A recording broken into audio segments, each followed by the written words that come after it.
مشاهدينا الاعزاء، اسعد الله اوقاتكم جميعا بكل خير، واهلا بكم لليوم السادس على التوالي والاسبوع الثالث ايضا. لازلنا نتواصل معاكم من قريه التراث هنا في نادي الهواه في مدينه العين. نتواصل معاكم بالعديد من الاسئله والفقرات الجميله، ولكن ايضا اريد تحيه لصاحب هذه القريه، رجل الشاعر والاعلامي خلفان بن نعمان الكعبي، تحيه له.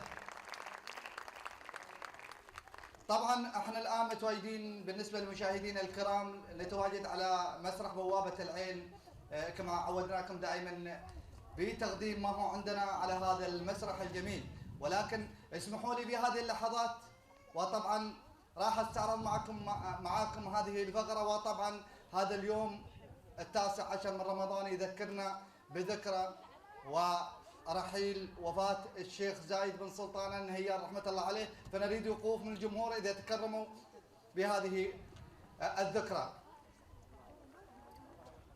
ذكرى وفاة الشيخ زايد رحمة الله عليه، الشيخ زايد بن سلطان النهيان، ونتمنى له المغفرة والرحمة بإذن الله، قولوا آمين.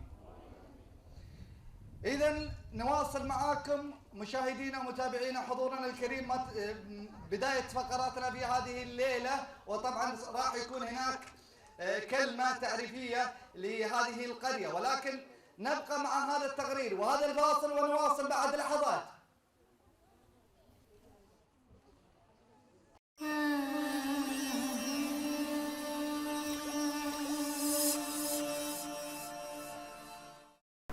بسم الله الرحمن الرحيم. مشاهدينا الكرام، السلام عليكم ورحمة الله وبركاته.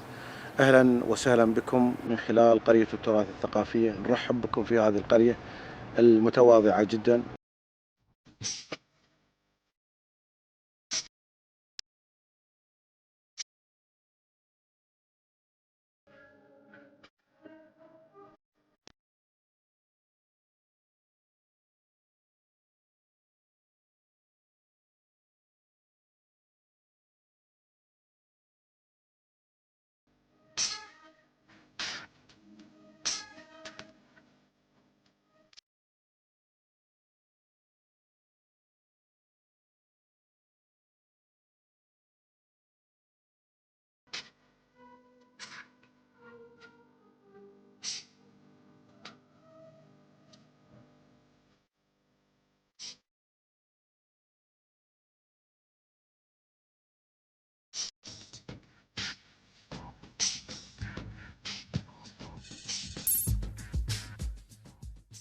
إذا نواصل معاكم من جديد، أهلا بكم للمرة الثانية على التوالي. لازلنا نتواصل معاكم متابعينا في كل مكان وعبر قناة الصحراء الفضائية، الناقل الرسمي لهذا المهرجان. تحية لقناة الصحراء، قناة الظفرة الفضائية، قناة راس الخيمة الفضائية. نتواصل معاكم بداية مع الأسئلة في هذه الليلة. عفوا قبل الأسئلة اسمحوا لي أن أستدعي صاحب هذه القرية، الشاعر الإعلامي خلفان بن نعمان الكعبي، فليتفضل مشكورا ليعطيكم انطباع عن هذه القرية الجميلة.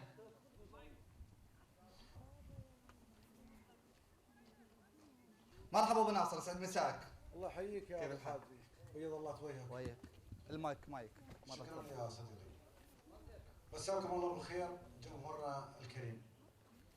الحقيقه الليله الحقيقه يسعدني اني اتشرف بوجودكم جمهورنا الكريم، كذلك استاذي حمد المري والاستاذ جاسم عبيد. طبعا استاذ جاسم عبيد من الشخصيات اللي نحن عرفناها من نحن صغار. كانكم تذكرون شوف معلي رحنا دبدوب الحبوب اظنها كذي. لا يروح عندنا تنظيم، يروح عندنا تنظيم، ممنوع حد يطلع، ممنوع حد يعني في 12 ل 14 من عمري، صح؟ الله يطول لي عمرك. استاذ سالم ضاعن، اخوي شمه، جزاكم الله خير على الحضور، بارك الله فيكم. طبعا نحن كالعاده قريه التراث الثقافيه اهتمامنا مش فقط تراثي، وانما اهتمامنا بيكون ان شاء الله ثقافي وتراثي واجتماعي في آن واحد. مثل ما انتم شايفين كثير من الجهات الرسميه الحمد لله رب العالمين تشارك معنا، سواء كانت بلديه العين او الشرطه المجتمعيه او المستشفيات اللي من ضمنها الليله موجود عندنا مستشفى النور.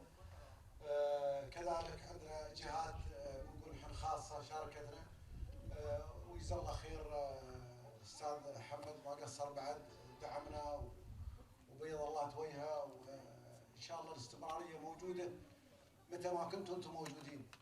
استمراريه القريه هذه وجودكم، استمراريه عطاء هاي القريه ونهوضها سواء كان تراثي او ثقافي هو من عطائكم انتم، وجودكم، اقتراحاتكم، تشجيعكم لنا، هذا يعطينا حافز ان نحن ان شاء الله نستمر. وبالفعل جزاكم الله خير، الحافز موجود وكلمتكم ان شاء الله اكيد متى ما اقترحتوا علينا باقتراح يعني تاكدوا ان شاء الله نحن نحاول ان ندرسه ونشوف ان شاء الله ابعاده، وعن قريب يكون ان شاء الله تنفيذه. نرجو انكم تستمتعون الليله مع سهرتنا ومع فقراتنا ومع مسابقاتنا. حياكم الله اخوي الشباب. كما شاهدنا ابو ناصر وقدم لنا ما هو تحتوي هذه القريه. مشاهدينا الاعزاء نبدا. اسمحوا لي ايضا اذكر الساده المشاهدين هذه الاشياء الجميله وصلتنا اهداء للقريه والمهرجان من قصر الحلويات الدوحه قطر وفرعها في العين. هنا ايضا هذه التحفه الجميله قدموها ابنائي خالد وسعود وصلتنا لهذه القريه، فتحيه للجميع يا جماعه. تحيه لمن يدعم.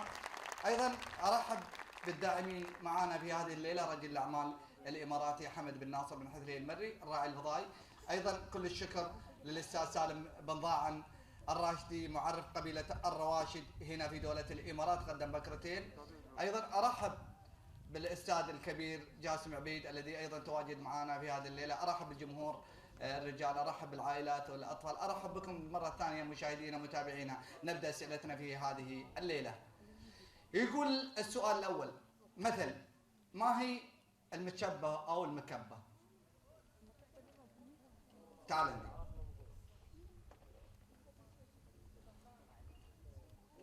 تحيه له.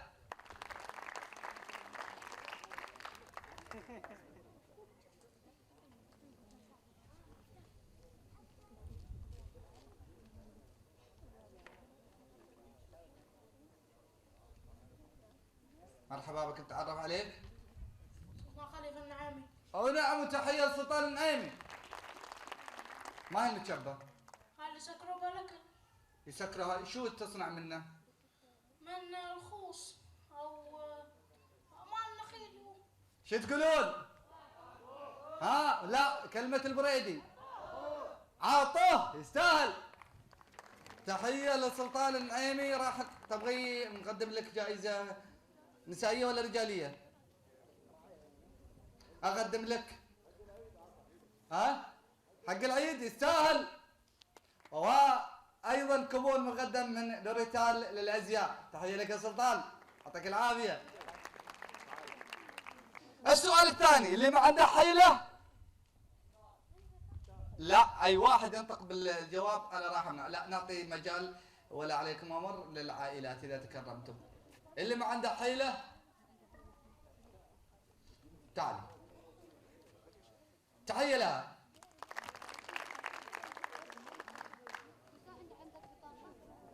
راح بعد لحظات يكون هناك تكريم للأستاذ حمد المري الراعي الفضائي في هذا المهرجان. تحية له.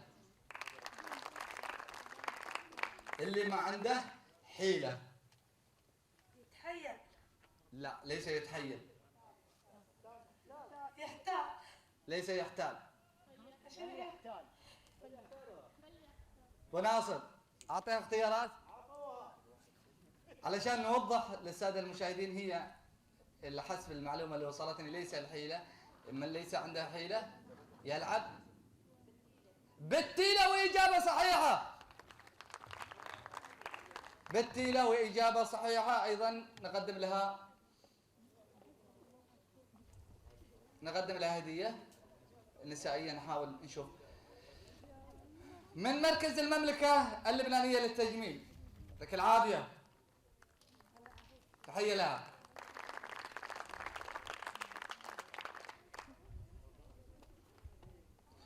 السؤال الثالث للجميع. راعي البوق الله فوقه؟ نعم الله فوقنا جميعا.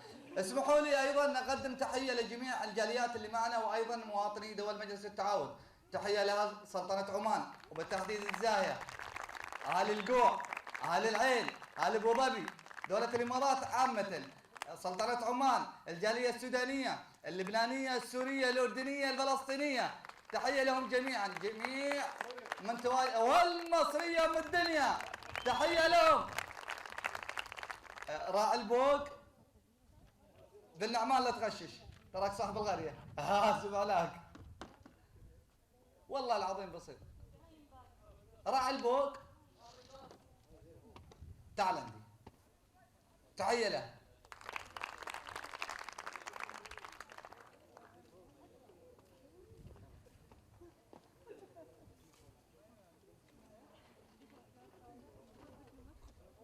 تحيه له.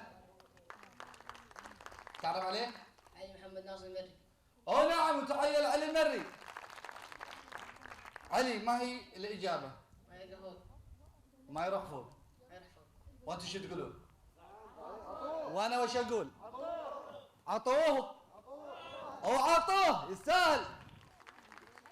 أيضا هدية مقدمة. ايش رايك؟ على عندك شباب ربع خاصين بك؟ مطعم السهرة ايش رايك؟ حق اثنين تعشوا بالهنا والعافية. تحية للعلي. السؤال للأذكياء، كلكم إن شاء الله فيكم خير وأذكياء. السؤال للأذكياء، راح يكون هناك أستاذ منذر. هل هناك الليلة شد الحبل وأستاذ منذر والنخلة؟ ما معنى السؤال الرابع، ما معنى ولد الناقة ومراحل النمو؟ مراحل النمو عندك أستاذ خضر، مراحل النمو. لا مش سؤال واحد، هو سؤال حسب ما جاتني المعلومة. النمو منذر تعرف مراحل النمو؟ ولد الناقة وش يطلق عليه؟ وش قال له؟ وين راح البوش؟ تفضل. تحية له.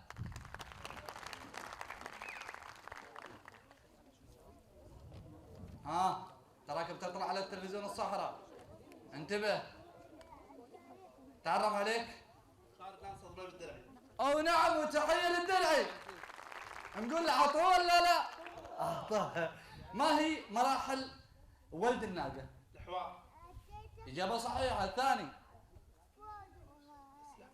بعد فطين قالوا لك. فطين. ايوه. حج. لا حي. ايوه. حج. ايوه. لقي. ايوه. حايل. لا ثني. لا ليس ثني، تعديت واحد. يذاع صحيح. ثني. ايوه. حايل. وإجابة صحيحة بعير. خالد نعطيك ايش نعطيك؟ تبغى نسائية ولا رجالية؟ اللي اجيبه لك. وطبعا هدية مقدمة من لوريتال. كل الشكر لمن شارك معنا، شركة الفوعة التجارية، شركة نزيه، شركة أو الشرطة المجتمعية. طبعا لو سألنا الأستاذ جاسم عبيد رايح يوضح لنا عن الشرطة المجتمعية. أيضا هناك شركات بس ما وصلني الأسماء، يا ريت الشباب اخواني المنظمين معي انهم يحضرون. تحيه للاستاذ منذر، تحيه لقائد فرقه بن نعمان الحربيه. الله يعطيك العافيه، تعبناك معنا. ها يقول السؤال، كل ما قطعنا سيح، كل ما قطعنا سيح. وين الشباب؟ ما في عرقوب. كل ما قطعنا سيح.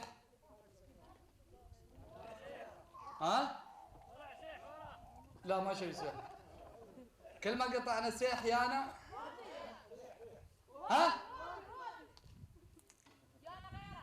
لا لا لحظة، تفضل عندي.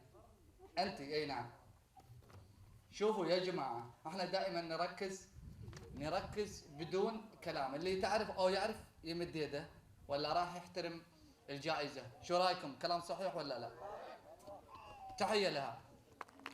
أستاذ منذر راح تقدم أنت هذه الجائزة إذا كانت صحيحة للأخت. مرحبا بك. شو الإجابة؟ غازي. شنو هي؟ كلما قطعنا السيف يا غازي.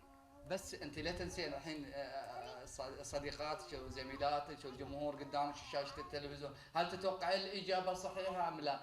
كثير عاد لها ندري بها. شو تقولين للمشاهد؟ هل هي صحيحة أم لا؟ صحيحة ولا لا؟ ها؟ وش يقولون؟ شو يقولون؟ منذر شو يقولون؟ أعطوها، تستاهل، وهو الوادي تستاهل. كوبون مقدم من مركز المملكة اللبنانية للتجميل، واحنا على أبواب العيد.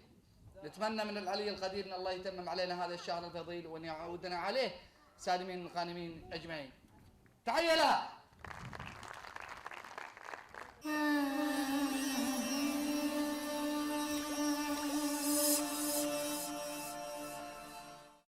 أهداف قرية التراث الثقافية هي إحياء التراث في دولة الإمارات العربية المتحدة.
اهلا بكم من جديد. لازم نتواصل معكم للمره الثالثه متابعينا في كل مكان. نحن نرسل لكم هذه العديد او العديد من الجوائز في سهرتنا لهذه الليله السادسه، وفي هذا الاسبوع الثالث والليله السادسه نواصل معكم في هذه القريه التراثيه الذي يديرها الاعلامي والشاعر خضراء بن نعمان الكعبي. ولكن اسمحوا لي قبل ان ابدا في هذه اللحظات ارجو من الجمهور يعني الصمت لبعض اللحظات. طبعا زميلتنا علا التي كانت مشاركتنا ولها ايادي بيضاء في هذا المهرجان استشهد اخوها قبل لحظات، نتمنى لها الرحمه الواسعه والله يغفر له ان شاء الله. هو اسمه صامد، اعتقد صامد عابد، نتمنى له الرحمه في هذه اللحظات. ارجوكم تطلبون له، طبعا زميله غالي علينا، وقبل تكون زميله فهو اخ مسلم واخونا في الله، فنتمنى له الرحمه ان شاء الله في هذه الايام المباركه وفي هذا اليوم المبارك ايضا يوم الجمعه. اذا يقول لك لقمه خبيصه وفيها لقمه خبيصه وفيها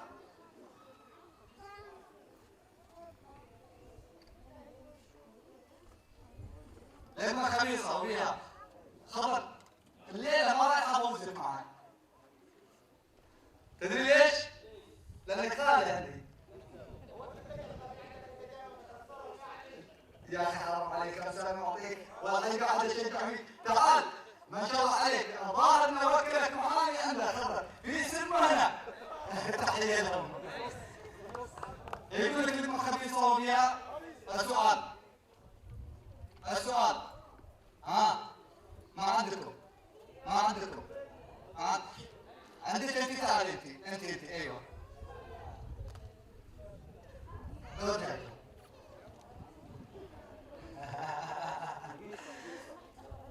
تحية لها. مرحبا، تفضل عندي. ما الإجابة؟ ها؟ قريب منها. قل اسأل بكرة. ايش رايكم؟ ايش رايكم يا عائلة؟ انا اقول عطوها. اذا تفوز معنا بجائزة مقدمة من لاروشي للشيلة والعباية. تستاهلين.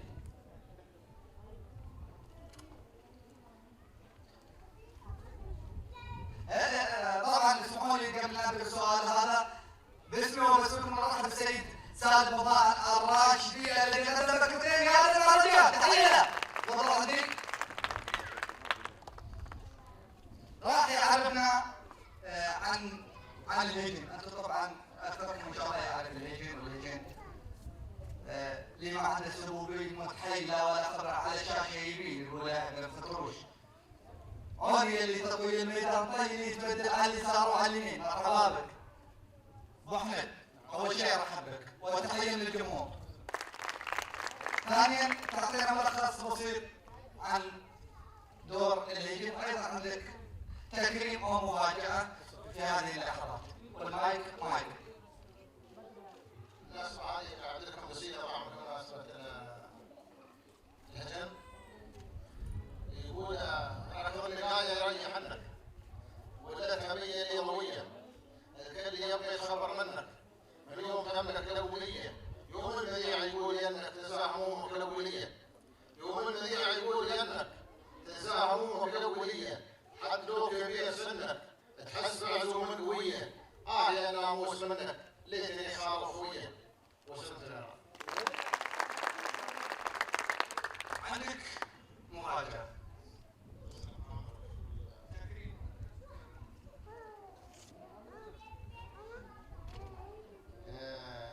نعم بالمناسبة الطيبة هذه عندنا تكريم ذكرى بنت سراب للشيخ مشعل بن خالد بن حدين رئيس إذاعة قناة الصحراء ويستاهل بصفة مغطين مهرجان القرية تراثية وشاكرين على التعاون. وهذا بصفة ما قدم له الشيخ مشعل بن خالد ويستاهل كل خير.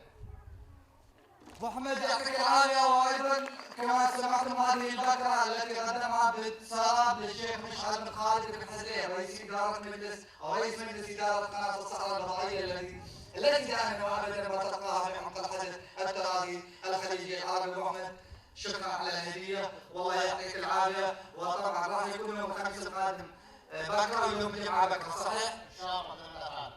من تتوقع يفوز بها؟ والله هي راح نصيب. راح النصيب. وتحيه ابو احمد يعطيك العافيه. معرف قبيله الرواشد في دوله الامارات الاستاذ سالم بضاعة الراشدي يعطيك العافيه. شكرا مرحبا الله يعطيك العافيه. اذا انا راح ابدا بسؤالي ثلاثه وعندي تكريم ابو ناصر الله يعطيك العافيه. اسمحوا لي هذه اللحظات ايضا ان اقدم لكم الاستاذ جاسم عبيد. مرحبا وتحيه له. وفي احد فيكم ما يعرف الدبدوب؟ تحيه للدبدوب الذي فرح قلوب الاطفال. تفضل مع ابو ناصر. راح اعطيه المايك اللي ياخذ راحته. الدبدوب شفتوا هذاك الدب اللي يمشي في التلفزيون اللي تلقونه دائما مع الشرطه المجتمعيه. تحيه للشرطه المجتمعيه.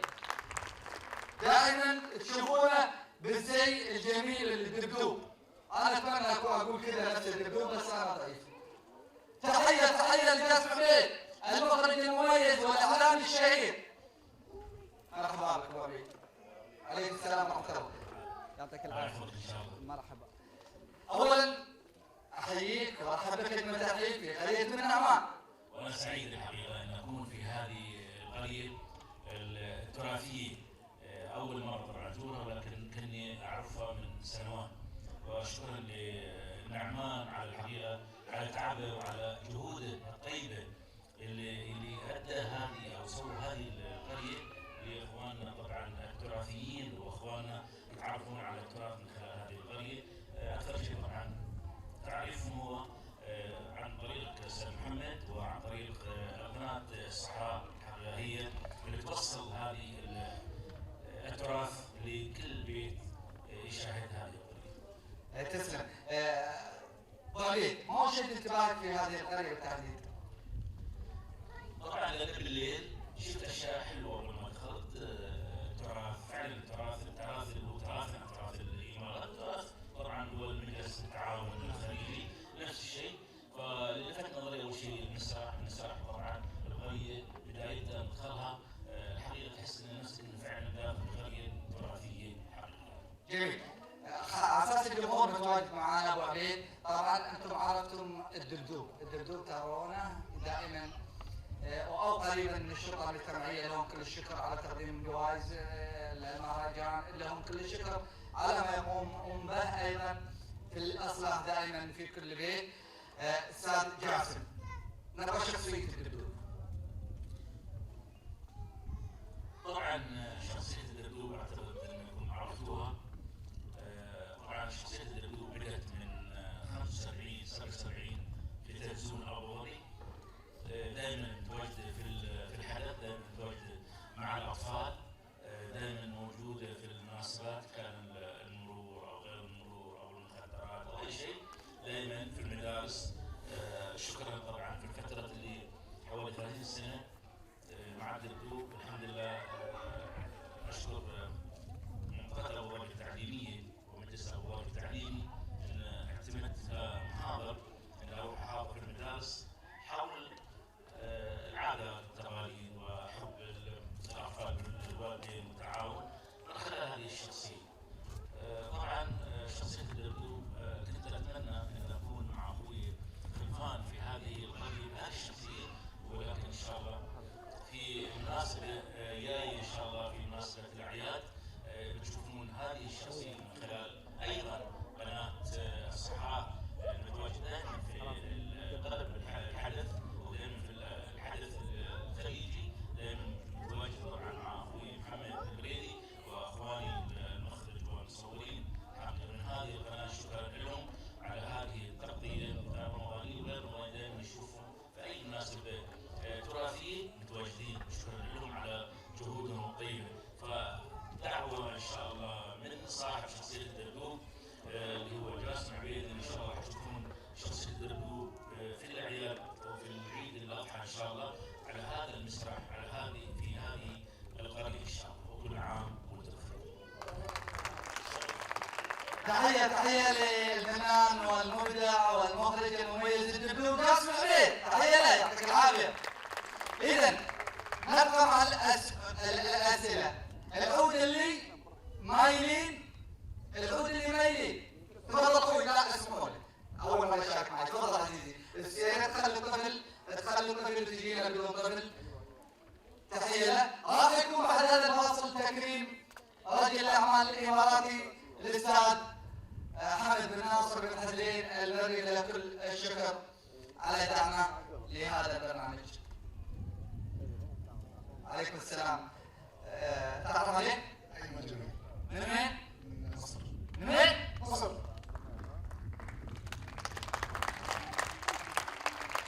بالتحديد من وين؟ شرقية. الشرقية، وتحية للشرقية من جمهورية مصر العربية. يعطيك العافية. ما هي الإجابة؟ العود اللي مايلين ينكسر. أنت من بدو مصر ولا حضرة ولا؟ لا حضر. حاضر. يعني هل مثل هذا عندكم في مصر أم تسمع بالخليج؟ بكل أمانة. لا في مقارب له. شو المقال؟ نفس المعنى. عطوه بس، ها؟ أنا أقول عطوه، سهل. إذا يفوز معنا بما أنه أيضا مشارك معنا يفوز بجائزتين. أول مرة مشارك معنا، تحية له. وما علشان بعض الناس اللي هنا أحرم الليلة. عندك جائزتين من شركة البوحة ومطعم سارة لأيمن مصر. يعطيك العافية. إذا اللي ما يعرفك تعال عندي لو سمحت. اللي ما يعرفك حيا.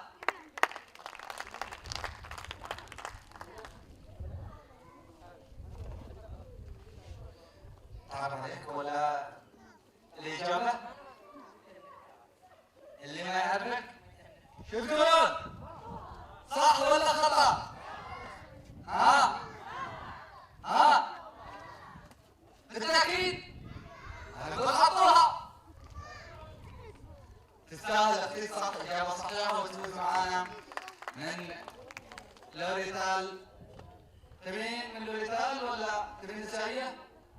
يعطيها العافيه، تحيه لها. اول مشاركه تقول على راحتك لان بعض الجمهور يختار. اذا فاصل، ايضا نبقى مع فاصل اعلامي ونعود.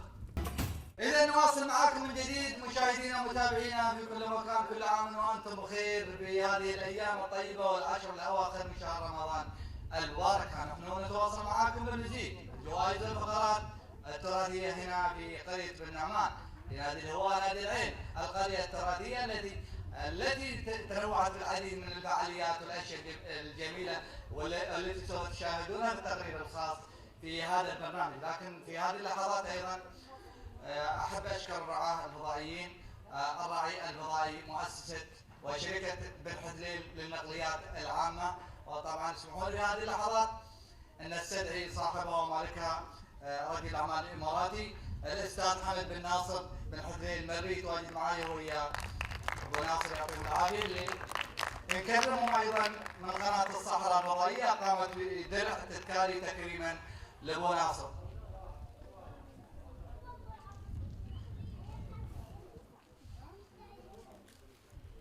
ايضا راح يقدمه نيابه عني الاستاذ خلفان. تفضل يا ابو ناصر، ويا ريت تفتحه على الشاشه والجمهور. طبعا هذا الرجل ساهم باسم شركته شركه بن حدليل للنقليات العامه والتجاره التي دائما وابدا ما ترعى برامجي في قناه الصحراء الفضائيه. تحيه لابو ناصر، هذا التكريم يستحقه من قناه الصحراء الفضائيه.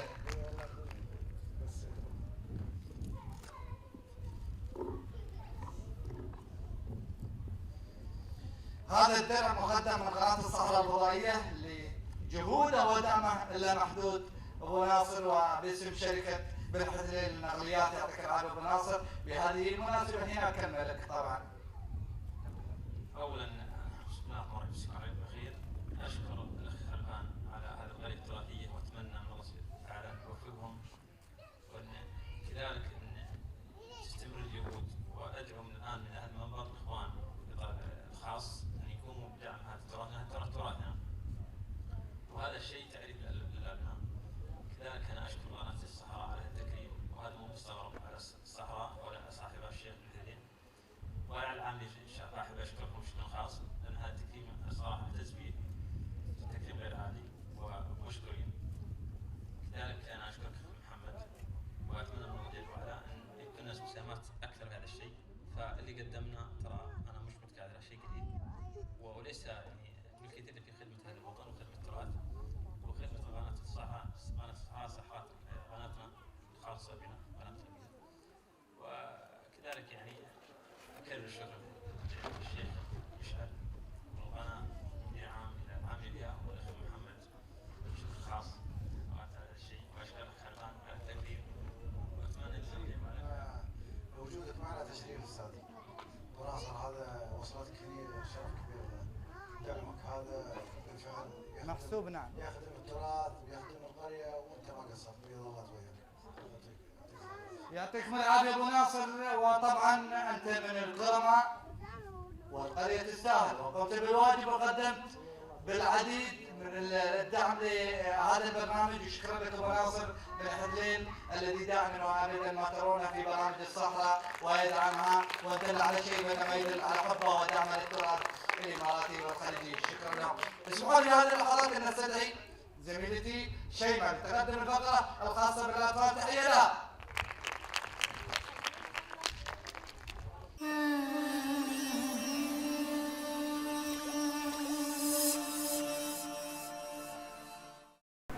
بسم الله الرحمن الرحيم. مشاهدينا الكرام، السلام عليكم ورحمة الله وبركاته.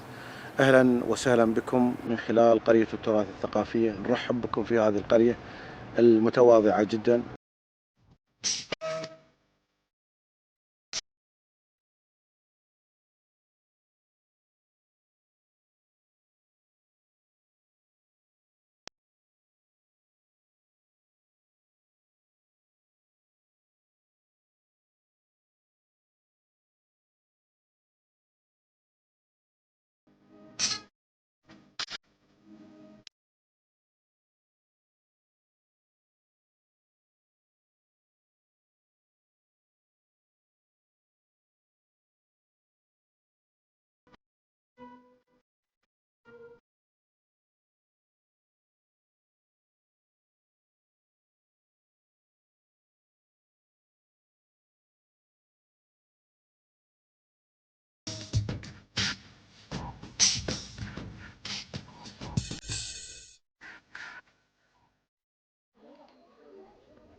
اترك المجال زميلتي شيماء لو تكرمتي خذ المايك.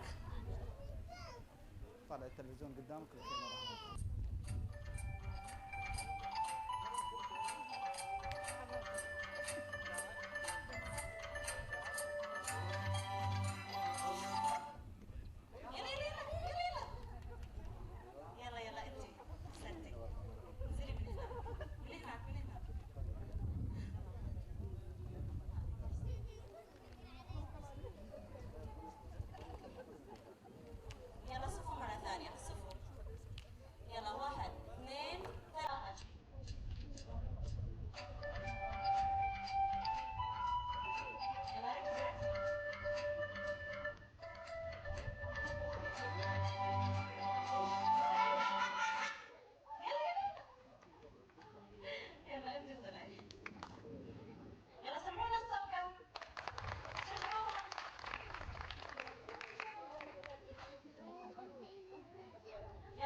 الشرطة المجتمعية. سمعونا الصفقة.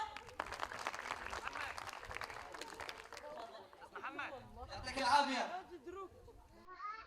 شوف اوكي، راح نواصل معاكم لعبة الكرسي مع الشباب الأطفال الرجال، واسمحوا لي اني اقدمها الاستاذ قاسم عبيد. فتحية له.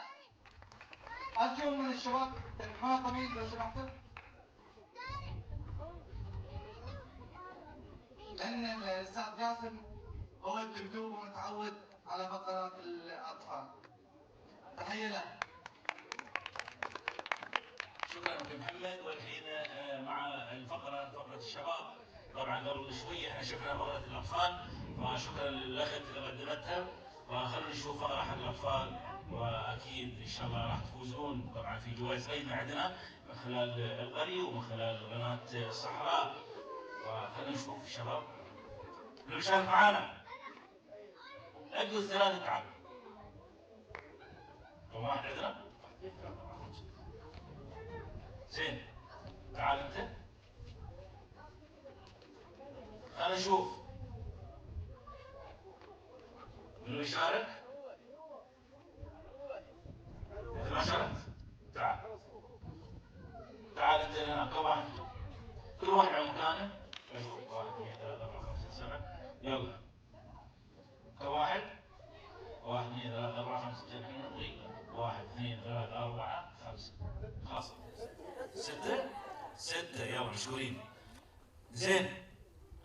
طبعا اتفقنا على الموسيقى. نوسع شوي على الموسيقى. توقف الموسيقى عارفين اللعبة صح؟ يلا بسم الله الرحمن الرحيم. من خلال قناة الصحراء نلعب لعبة الكراسي، وإن شاء الله نفوز من خلال هذه اللعبة. في عندنا طبعا جوائز قيمة من مقدمة حسب معلوماتي من الشرطة المجتمعية طبعا بإشراف القرية التراثية. يلا 1 2 3 ها بسرعة بسرعة بسرعة بسرعة بسرعة بسرعة بسرعة بسرعة بسرعة بسرعة بسرعة بسرعة بسرعة بسرعة بسرعة بسرعة بسرعة بسرعة بسرعة ستوب ها بشوف خلاص. شكرا حبيبي، هذه بوسة ومرة ثانية إن شاء الله. يلا تعال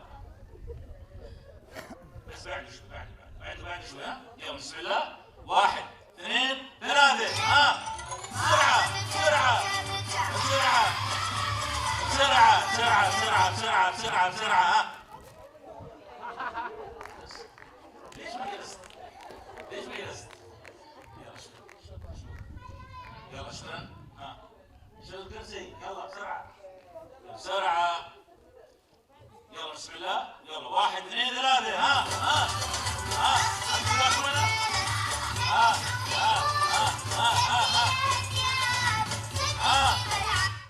شكرا.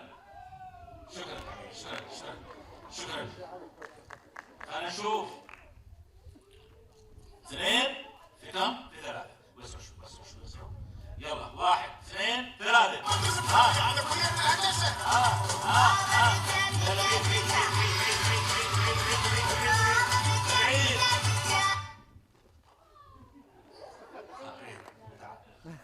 تحية.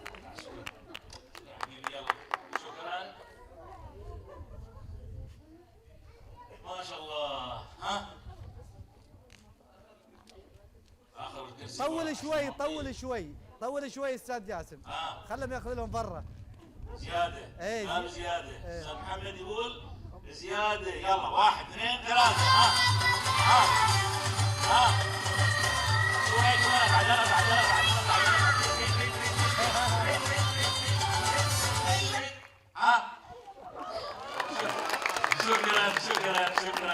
شكرا. شو اسمك؟ عبد الرحمن. انت كنت تلعب هاللعبة؟ وين كنت تلعبها؟ العنمول. حلو طبعا. شكرا لاصدقائي. شكرا الشرطة المجتمعية تقدم له هدية. وين الشرطة المجتمعية؟ شكرا. طبعا في الحقيقة جوائز قيمة قدمتها إدارة أو الشرطة المجتمعية في العين من خلال هذا المهرجان في قرية النعمان.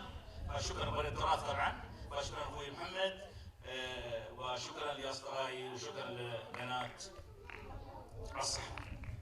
تصفيق. شكرا لك ولكن مشاهدينا الاعزاء نبدا ونبقى مع هذا الفاصل.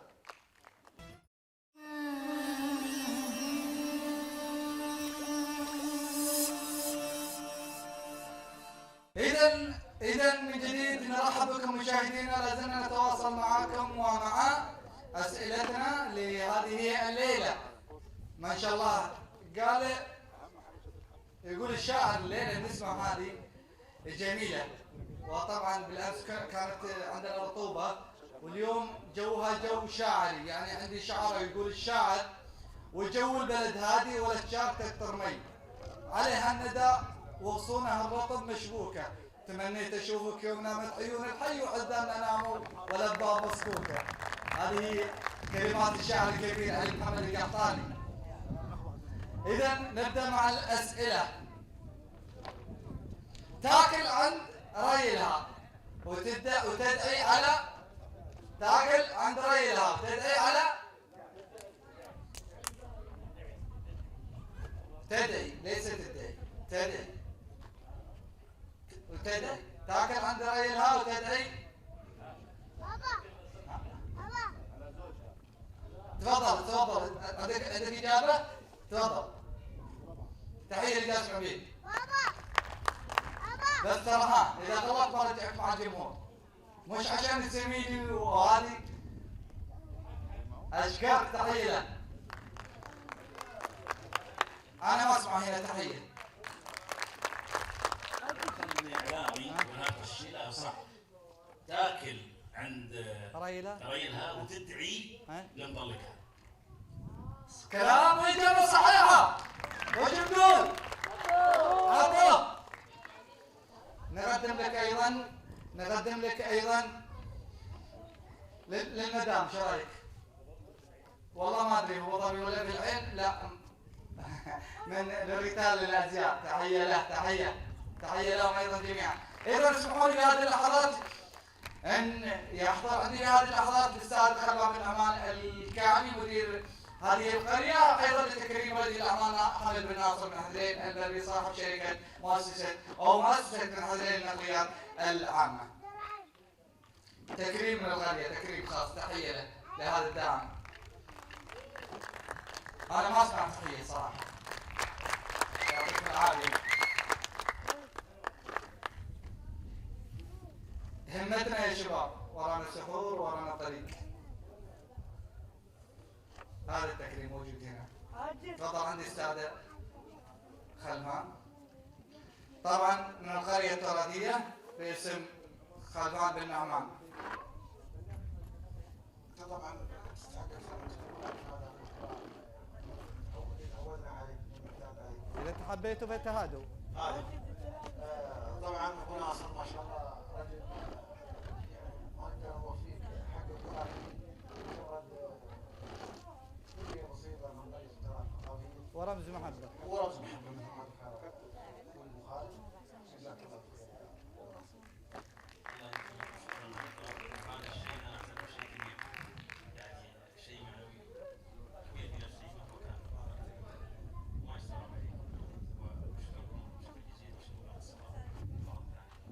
يعطيكم العافيه، تحيه لهم. اذا نطلع فاصل اعلاني ونرجع لكم بعد قليل.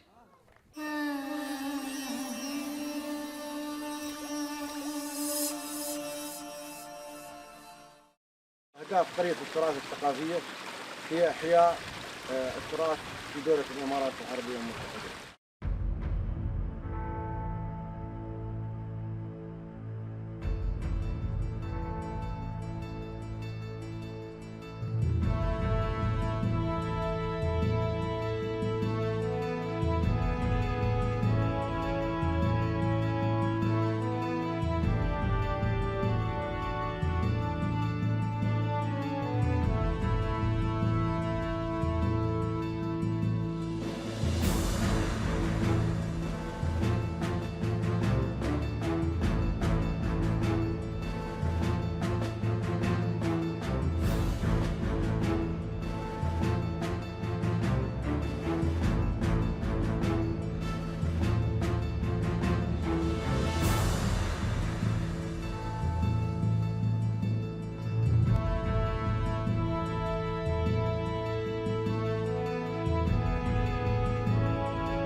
اهلا بكم من جديد وعوده حميده لكم مشاهدينا ومتابعينا مع شد الحبل.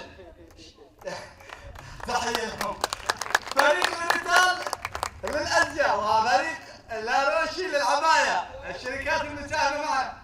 الله يكفينا شرك يا هاشم. لا حدث يا علي عاد.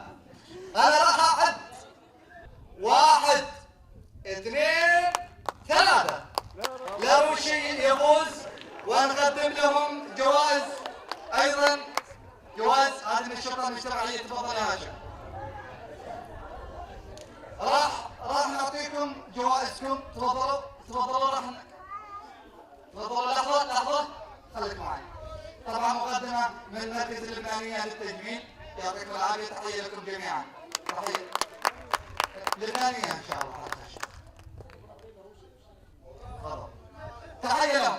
اذا الاطفال راح الاطفال الشباب وين المنظمين يعطيهم العافيه؟ اختاروا لي الاطفال. ما في اطفال؟ كم؟ ايوه تعال. 1 2 تعال. ارجو من واحد تعال ضمهم الله يعطيك العافيه. ارجو انك تنظمهم.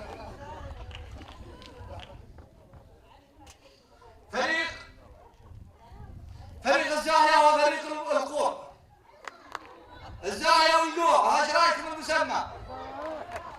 خلاص لا الفوعة راح. الفوعة راح في الحلقة الماضية. الزاهية واليحر. ها فريقين. راح ابدا. واحد. انا ما قلت اثنين. 2 3 عشو. ايوه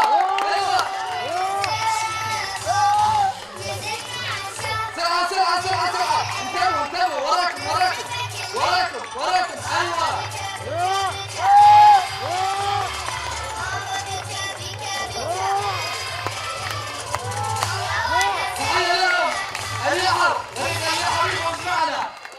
فريق اليحر يفوز معنا في هذه المسابقة. ولهم 3 هدايا مقدمة من المملكة اللبنانية للتجميل. يعطيكم العافية. 1 2 3. تحية لهم وتحية لفريق الزاهية. شباب الله يعطيكم العافية منظمين. الله يعطيكم العافية. راح نبدأ. كل خير.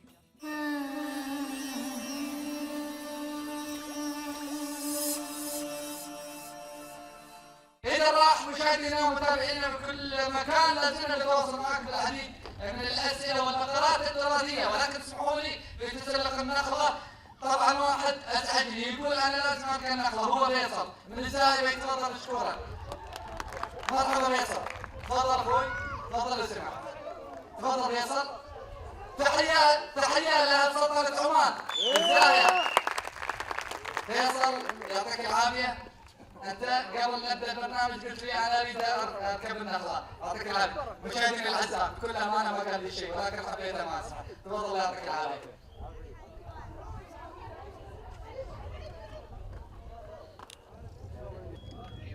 جاهزين؟ يلا 1 2 1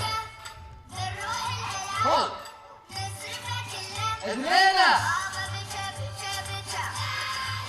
3 4 5 6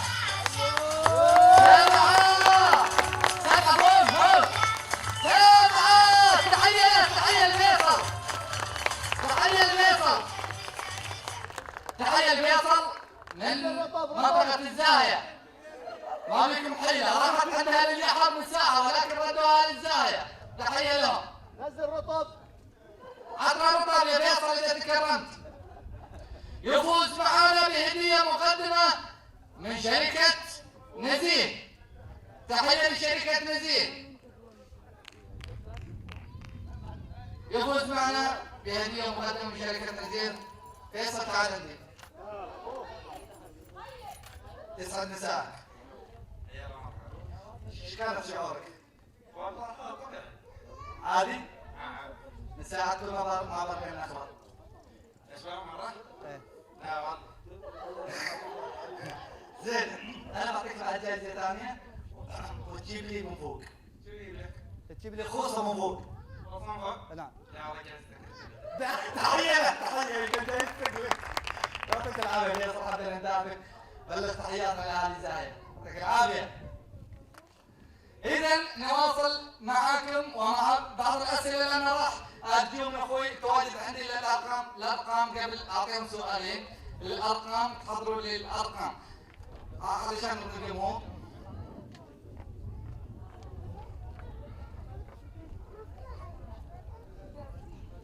إذا ما كانت شقيقة خالتك ولا خالك كمن تكون لحظة يا شباب خلوا لي أرجو رجاء.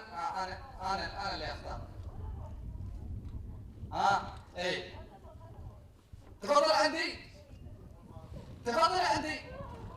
واحدة تجيني راح أحول الإجابة. 1 2 راح أحول. لا هي اللي تجاوب. اي تحية لها.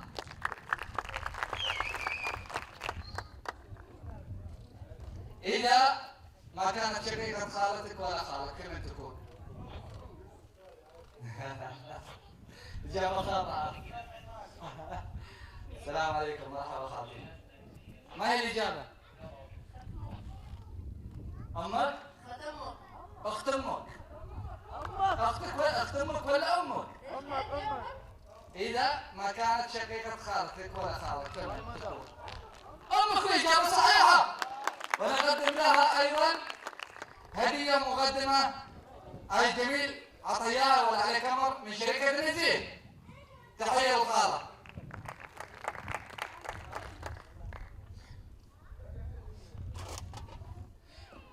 احنا طرحنا سؤال لكم منه، ما هو الشيء الذي يخترق الزجاج ولا يكسره؟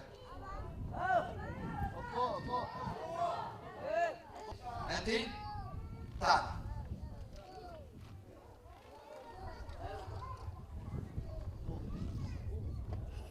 تحية لها.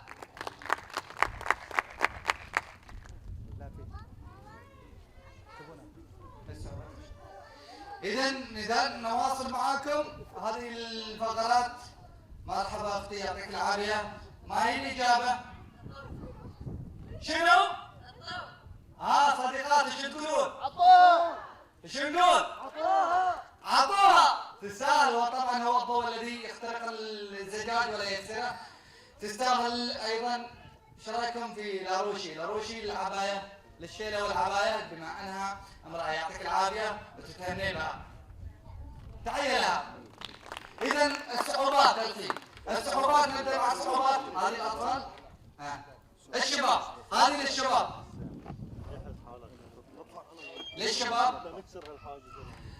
شيء مع خلي واحدة من الاطفال تجيني اذا تكرمتي.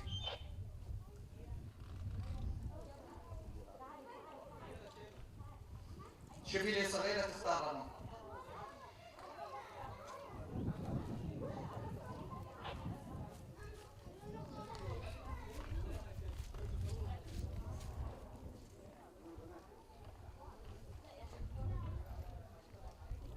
تعال محمد تعال عندي امسك هذا.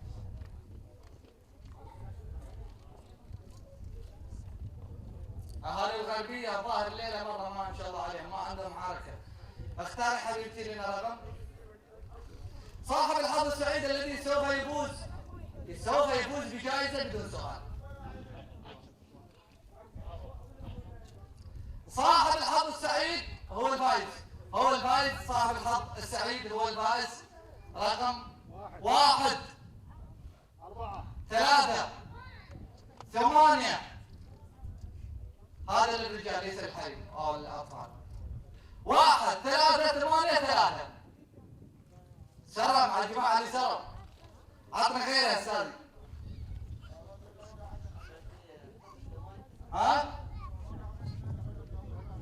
انت رايح تحرم نفسك الليلة. اذا الرقم الثاني 1 5 7. 1 5 7. وفي رقم ثاني 1 5 7 7. 1 5 7 7.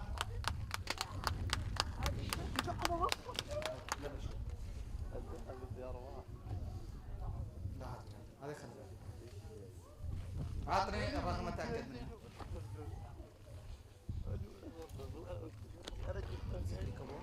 1 5 7 7. 1 5 7 7.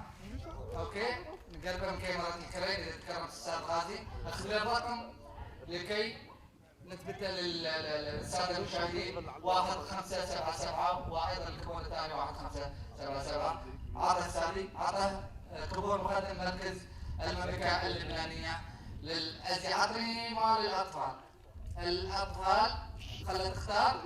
ان شاء الله وبعدها يكون على الجائزه الكبرى مصاحب الجائزه الكبرى. 1 4 4. شو قلت؟ كم يعني؟ وإجابة خاطئة. 1 4 4 0. مش موجود. وين؟ 1 4 4 0 يفوز معنا بكوبون مقدم من اللبنانية مركز المملكة اللبنانية للتجميل. انت بعد تبغين هدية اعطيك لازم تستاهلين. شو اسمك انت؟ نور. تحية لنور. الحريم. الحريم. خلي اللي يروي رقمه ويطلع نشوف يفوز ولا ما يفوز الليلة. إذا 156 أول شيء في هناك رقم متأخر 156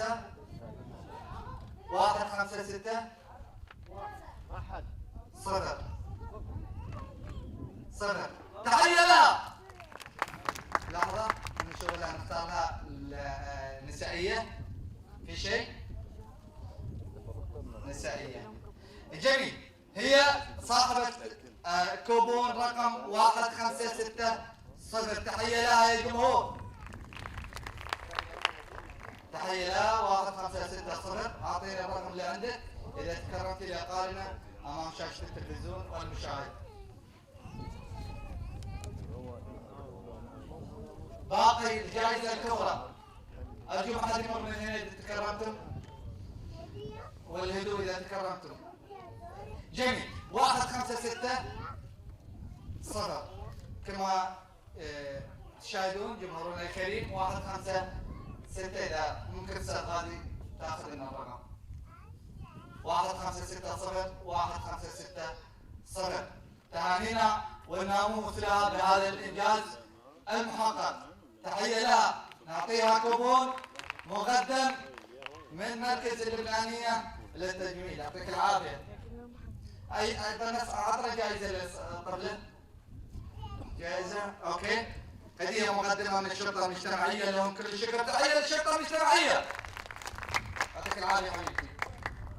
إذا الجائزة الكبرى نجمع 3 السلات مع بعض أمام المشاهد والجمهور ونشوف مصلحة الحظ. ليه ما عنده سبوق يموت حي لا ولا خبر على الشاشة يبي عودي اللي تطوي الميدان طيب يتبدل على اليسار وعلى اليمين. الليلة ها حبيبي ها النخلة الحين عاد يطلع النخلة. اسحب لنا استاذ اذا تكرمت. خلي زميلي يسحب الله يعطيه العافيه. عبس ساكن. لا ابي قدام الجمهور. تعال ساكن. ايوه خلصهم. الله الله الله الله في الوجبه العشاء. بسم الله اعطني الفائز معنا بهذه الليله. 1 4 للاسف 1 4 5 1 4 5 0 موجود. تفضل. 1 4 5 0 ايوه يفوز بالجائزة القيمة المقدمة من شركة رزيق.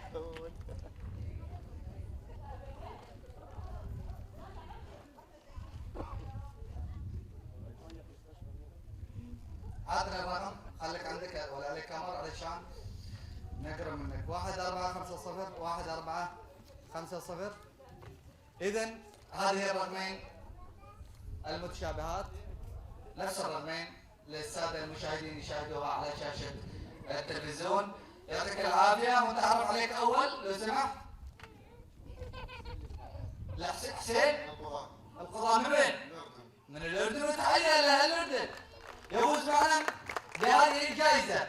مشاهدينا الأعزاء متابعينا في كل مكان كما شاهدتم هذه الفقرات وهذه الحلقة لليل السادس على التوالي وأيضا الأسبوع الثالث. ترقبونا بإذن الله الأسبوع القادم الأخير 26 رمضان على أن ألتقي بكم بكل حب وسرور. تقبلوا تحياتي والسلام عليكم ورحمة الله وبركاته.